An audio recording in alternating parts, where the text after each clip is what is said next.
KKR Bhojpuri present.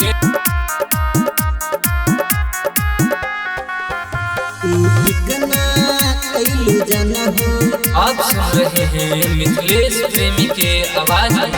तू ठिकना कैलू जाना हो, तू ठिकना कैलू जाना हो, तू ठिकना कैलू जाना हो, काहे इतना तरपावतारू। हंसत खेलत जिंदगी में, जिंदगी में हंसत खेलत जिंदगी में मोरिया किया लगा देले बारू। हंसत खेलत जिंदगी में मोरिया किया लगा देले बारू। तू ठिकना कैलू जाना हो, तू ठिकना कैलू जाना हो, जाना हो, जाना हो।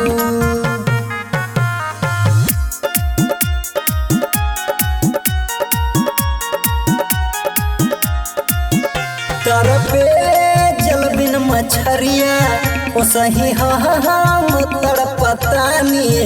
हमरा ही तोहर राजा तो रहू हमर रानी, तो रहू हमर रानी। तरपे जल बिन मछरिया ओ सही हम तड़पतानी।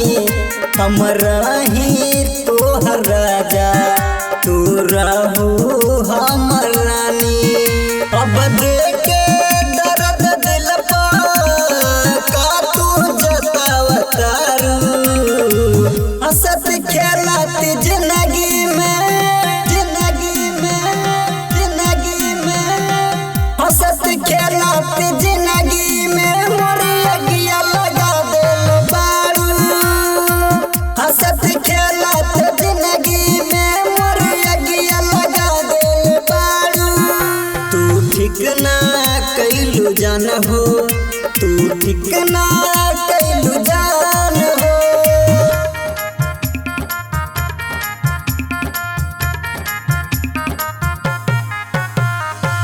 हंसत खेलत जिंदगी में मोरिया किया लगा देले बारू। मिथिलेश प्रेमी के जैसन अब चाहे वाला न पैबू।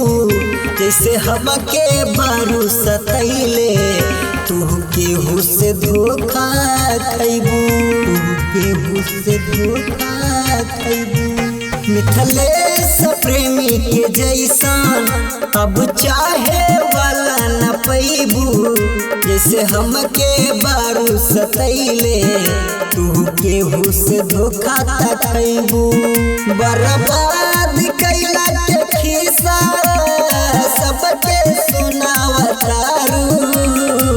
हंसत खेलत जिंदगी में, जिंदगी में